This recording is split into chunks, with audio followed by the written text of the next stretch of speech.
investigation by reviewing photographs of their own and others that were up through the media, and we thank you for that, and helping us narrow in on these suspects. They were helpful and patient, and we are grateful for that as well. It's a night where I think we're all going to rest easy. Carmen?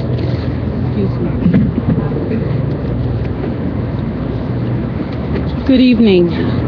I'm United States Attorney Carmen Ortiz, and I have to say that both the governor and the colonel have put it tremendously well. Tonight, we feel a tremendous sense of gratitude and relief. The ordeal that this community, especially this neighborhood, has endured over the last 24 hours. Tonight, we can sleep a bit easier. And all of the unpredictable, horrific, and yet heroic acts that have occurred over the last several days, starting with the terrible bombing attacks that occurred on Monday, here we are, and not forgetting the victims of the crimes that have occurred over the last several days.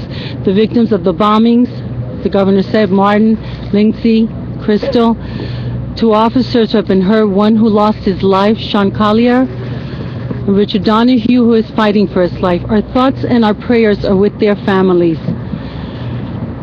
Tonight you're going to have many questions, but I want to say, as I have said the last several days, this has been a very active and ongoing investigation. And although for some of you tonight is a closure, for me, the journey continues. And so this will continue to be an ongoing and active investigation as we sort all the details, continue to evaluate a tremendous amount of evidence, and file our formal charges.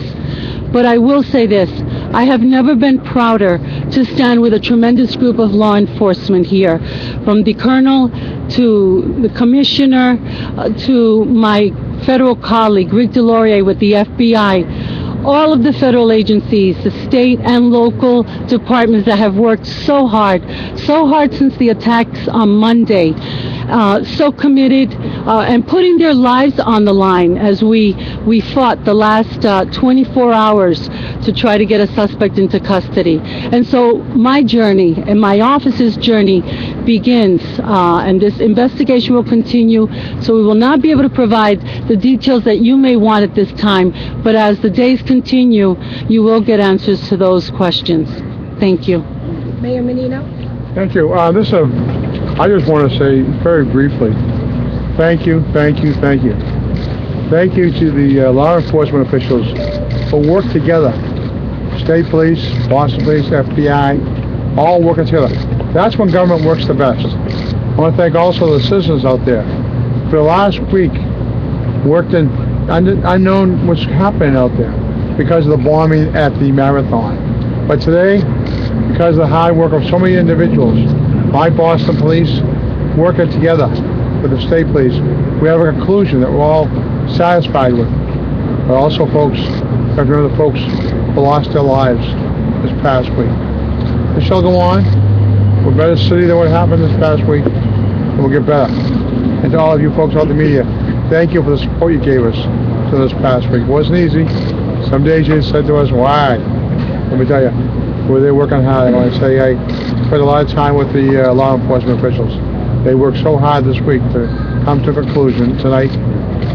Night, we say thank you to them for the work they did, tracing down every one of those leads that we got, which is so significant to what came to the end of this case today. Now it's up to her job to bring the federal courts. But I tell you, I feel so good about this. I tell you, I'm so happy because the people of our greater Boston area will be able to sleep tonight because of the work of these individuals.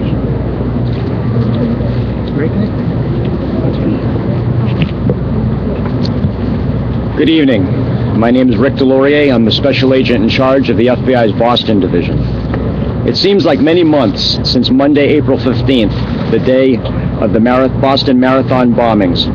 Yet it has been merely 5 days since the tragic explosions that took 3 lives, critically injured over 180 spectators, and instilled terror and fear among the citizens of the city of Boston, the Commonwealth of Massachusetts, and elsewhere.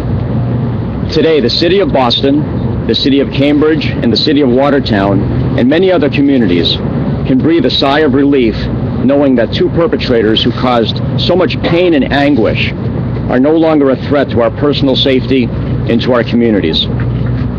Together, with the action and support of our Joint Terrorism Task Force partners, many of which are on the stage with me this evening, the FBI and our partners remain vigilant and continue to follow through thousands of leads and sifted through hundreds of tips, through thousands of man-hours to reach this moment. This was truly an absolutely intense investigation, and I do emphasize a truly intense investigation.